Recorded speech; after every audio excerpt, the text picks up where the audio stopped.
Yeah! అంటే యాక్చువల్‌గా Trump వచ్చినాక ఒక ప్రపంచాన్ని మామూలుగా ఆయన్ని డిస్ట్రప్టివ్ పాలిటీషియన్ అంటారు. అంటే హ్మ్. డిస్ట్రప్ట్ చేయగలుగుతాడు. అంటే రూల్ బేస్డ్ ఆహ్, ఆహ్, హ్మ్, అనే ఒక ఆర్గనైజ్డ్ గా ఉండాలి హ్మ్. ఇంటర్నేషనల్ పాలిటిక్స్‌లో. మామూలుగా అమెరికా అదే చెప్తుంటది. రూల్ బేస్డ్ సిస్టమ్ ఉండాలని. హ్మ్. కానీ దాన్ని ఈయన బ్రేక్ బ్రేక్ చేశాడు. చేస్తారు. దానికి కారణం ఆయన క్లియర్‌గా చెప్పాడు. America first, making America great again. Make America great again. అనేది ఆయన ఓపెన్‌గా అనేక సార్లు చెప్పాడు. హ్మ్. ఆయన పాయింట్ ఆఫ్ వ్యూ నుంచి ఆయన కరెక్టా కాదని పక్కన పెడితే, దానివల్ల ఇతర దేశాలకు ఏం నష్టం అంటే, ప్రధానంగా ఫస్ట్ ఆయన చేస్తున్నది ఏందంటే, ఇల్లీగల్ ఎమిగ్రెంట్స్‌ని తరిమేయడం. హ్మ్. డిపోర్టేషన్ అంటారు. వాళ్ళని తరిమేయడం. అది అంత ఈజీ కూడా కాదు. ఒకటొచ్చి ఏందంటే 1,30,00,000 మంది అక్కడ ఇల్లీగల్ హ్మ్. ఎమిగ్రెంట్స్ ఉన్నారు. అందులో మన దేశంలో వాళ్ళు 2,20,000 మంది ఉన్నారని చెప్తున్నారు. అందులో ప్రస్తుతానికి 18,000 మందిని ఐడెంటిఫై చేశారు. ఎందుకంటే ఐడెంటిఫై చేసి లిస్ట్ ఔట్ చేయాలి హ్మ్. ఎవరెవరు. అది చేయాలంటే షాపులు కావచ్చు, ఇళ్లల్లో పని మనుషులు ఉంటారు, లేకపోతే రకరకాల హోటల్స్, రకరకాల వ్యాపారాల్లో అవును వీళ్ళు సార్. ఉంటారు కదా! హ్మ్. ఎందుకంటే వీళ్ళు చీప్ లేబరు. హ్మ్. గంటకు $5-6 కంటే ఎక్కువ తీసుకోరు. తర్వాత వీళ్ళకి ఇన్సూరెన్స్‌లు అట్లాంటివేమి ఉండవు. కాబట్టి వాళ్ళ అలాంటి వాళ్ళని పనులలో హ్మ్. పెట్టుకుంటారు. రెండోది వీళ్ళు కష్టపడినంతగా అక్కడ లోకల్స్ అవును సార్. కష్టపడరు. ఇవన్నీ హ్మ్. కారణాలు ఉంటాయి. లేకపోతే అమెరికా తెలీదా? కొత్తగా హ్మ్. ట్రంప్ వచ్చి కనిపెట్టాడా? 1,30,00,000 మంది ఉంటే మిగతా వాళ్ళకి తెలీదా? అవును సార్. ఇక్కడేందంటే డెమోక్రాట్స్ దీని మీద కొంత లిబరల్‌గా ఉన్నాడు. ఇలాంటి వాళ్ళకి పౌరసత్వం కూడా ఇచ్చారు. హ్మ్. పర్మనెంట్ చేశారు. ఈ ఈ ఎకనామిక్ అవసరం వీళ్ళు కూడా అనేది డెమోక్రాట్స్ లిబరల్‌గా ఎళ్లారు. కానీ రిపబ్లికన్ ప్రెసిడెంట్ అయిన ట్రంప్ దీన్ని దెబ్బకొట్టాలని ప్లాన్ చేశాడు. సో, అలాగా ట్రంప్ ఏం చేస్తున్నాడంటే ఇప్పుడు డిపోర్టేషన్ ముందుకు మెక్సికోకు మొదలుపెట్టాడు. మెక్సికో ఏమో అసలు మీ ఫ్లైట్‌ని మేము రానివ్వము. మా పౌరులు ఏమన్నా ఉంటే అది లిస్ట్ పంపించండి. మేము యాక్సెప్ట్ చేస్తే వాళ్ళని మాత్రమే పంపించండి గానీ, హ్మ్. మా దేశం గుండా అనేక మంది మీ దేశంకొస్తే వాళ్ళందరినీ మా దేశంలోకి తరుముతామంటే హ్మ్. మేము ఒప్పుకోమని ఆల్రెడీ వాళ్ళ ప్రెసిడెంట్ కూడా చెప్పేశారు. అందువల్ల అది ఇబ్బంది ఉంది. రెండవది సడెన్‌గా 1,30,00,000 మంది ఉద్యోగస్తులను తీసేస్తే ఆ షాపులు, హోటల్స్, రకరకాల వ్యాపారాలు హ్మ్. దెబ్బతింటుంది. రీప్లేస్‌మెంట్ ఇమ్మీడియేట్‌గా వాళ్ళకి దొరకదు. కష్టం. వాళ్ళు హ్మ్. ఎంత చీప్ లేబర్ అనేది హ్మ్. దొరకదు. ఈ 2 ఇబ్బందులైతే ట్రంప్‌కున్నాయి. హ్మ్. దాన్నెలా డీల్ చేస్తాడనేది చూద్దాం. అందరూ ఎకనామిస్టులు గాని, అమెరికా మీద నాలెడ్జ్ ఉన్న చాలా హ్మ్. మంది గాని చెప్తున్నదేంటంటే, ట్రంప్ చెప్పిందన్ని చేయడు. హ్మ్. ఆయన ట్రాన్సాక్షనల్ ప్రెసిడెంట్. ట్రాన్సాక్షన్స్ అంటే తను కోరుకున్నవి సాధించడం కోసం పెద్ద థ్రెట్‌ని క్రియేట్ చేసి హ్మ్.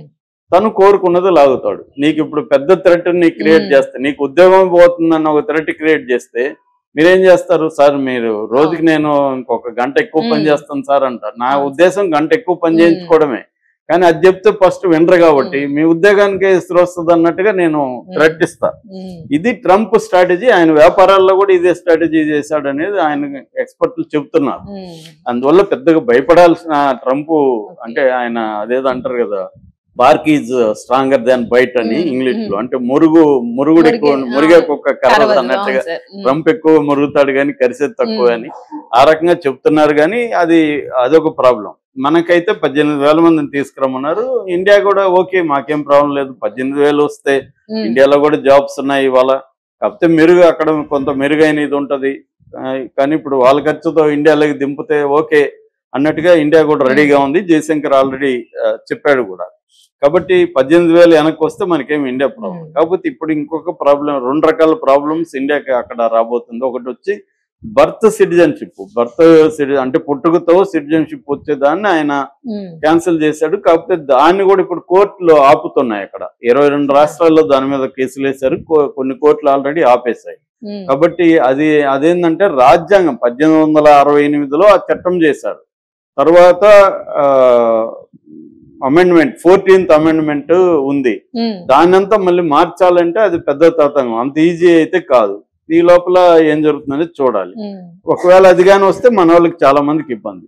ఇప్పుడు మన టాపిక్ ఏందంటే ఇండియన్ స్టూడెంట్స్ అవును అమెరికాలో సార్. చదువుతున్నారు. హ్మ్. అసలు వీళ్ళు ఎంతమంది ఉన్నారు? ఏ రంగాల్లో చదువుతున్నారు?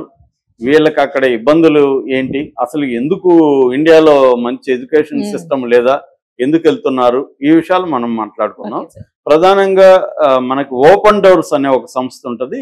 ఎవ్రీ ఇయర్ ప్రపంచవ్యాప్తంగా ఉండే ఎడ్యుకేషన్ ఇన్స్టిట్యూట్స్ మీద ఇది రిపోర్ట్స్ సబ్మిట్ చేస్తుంటది. 2023-24 రిపోర్ట్ నేను చదివాను. ఇంటర్నేషనల్ ఎడ్యుకేషన్ ఎక్స్చేంజ్ పేరుతో ఒక రిపోర్ట్ ని ఓపెన్ డోర్ సంస్థ చెప్పింది. ఈ సంస్థ ఏం చెప్పిందంటే ఇండియన్స్ 2023-24 నాటికి ఇండియన్ స్టూడెంట్స్ అమెరికాలో 3,31,602 మంది ఉన్నారు. First time China number 1 China ఉండేది. చైనా స్టూడెంట్స్ ఎక్కువ ఉండేవారు. 15 years లో ఫస్ట్ టైము ఇండియా క్రాస్ చేసింది చైనాని. అంటే ఇండియన్ స్టూడెంట్స్ ప్రపంచవ్యాప్తంగా అనేక దేశాల కంటే కూడా ఇండియన్ స్టూడెంట్స్ అక్కడ ఎక్కువ మంది ఉన్నారు. ఈ 3,31,602 మంది ఇండియన్ స్టూడెంట్స్ ఉన్నారు అనేది అప్పటికి వీళ్ళు సర్వే చేసిన నాటికి లెక్క అనమాట. అంటే దాదాపు 23% అంతకు ముందు సంవత్సరంతో పోలిస్తే 23% పెరిగారు. అంటే ఎవ్రీ ఇయర్ 23% పెరుగుతూ ఉన్నారు అనమాట. రెండవది రిటెన్షన్ రేట్ అంటారు. అంటే అక్కడికి పోయిన విద్యార్థులు ఎంతమంది వెనక్కి వస్తున్నారు, ఎంతమంది అక్కడ ఉంటారంటే ఓన్లీ 120 మంది మాత్రమే వెనక్కి వస్తున్నారు. 80 మంది అక్కడే ఉండిపోతున్నారు. అక్కడే వాళ్ళు పనులకు అలవాటు అయిపోయింటారు, ఏదో ఒక ఉద్యోగాలు వస్తాయి, ఇండియా కంటే బెటర్ డాలర్లలో సంపాదిస్తారు కాబట్టి 180 మంది అక్కడే ఉండిపోతారు. ఓన్లీ 20 మంది మాత్రమే చదువుకొని ఇండియాకి వస్తున్నారు. సో దాన్ని రిటెన్షన్ రేట్ అంటారు అనమాట. సో వీళ్ళకి మామూలుగా స్టూడెంట్ వీసా F1 వీసా అని ఉంటుంది. F1 వీసా కింద వెళ్తారు. వీళ్ళకి ఏంటంటే స్టెమ్ అనే ఒకటి ఉంది. స్టెమ్ అంటే సైన్స్, టెక్నాలజీ, ఇంజనీరింగ్, మ్యాథమెటిక్స్. ఈ రంగాల్లో ఉన్న వాళ్ళకి 24 నెలలు అడిషనల్ గా ప్రోగ్రామ్స్ ట్రైనింగ్ అను ఇంకోటి పెట్టుకోవడానికి అవకాశం ఉంటుంది. అంటే ఎక్కువ కాలం స్టూడెంట్ వీసా మీద వాళ్ళు ఉండొచ్చు, అక్కడ ఉద్యోగాలు చేసుకుంటారు.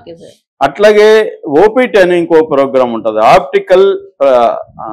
ఆప్షనల్ ప్రాక్టికల్ ట్రైనింగ్ అని. దీని కింద ఇంకొక 12 నెలలు కూడా పెట్టుకోవచ్చు. ఇలాగా వీళ్ళు ఈ రెండింటి కింద స్టెమ్ అండ్ ఓపీటీ కింద ఇంకొంతకాలం ఒక 1.5 year 2 years పెంచుకుంటారు అన్నమాట. సో జనరల్ గా మన స్టూడెంట్స్ అక్కడ ప్రధానంగా ఏ బ్రాంచ్లు ఎక్కువ ఉంటారంటే మ్యాథ్స్ అండ్ కంప్యూటర్స్ లో 42.9% అక్కడ ఎక్కువ ఉన్నారు. రెండవదేమో ఇంజనీరింగ్ లో 24.5% ఇంజనీరింగ్ చదువుకునే దానికి వెళ్ళారు. మూడవది బిజినెస్ అండ్ మేనేజ్మెంట్, బిజినెస్ MBAలు ఇవి, అది 11.5% స్టూడెంట్స్ వీటిలో ఉన్నారు.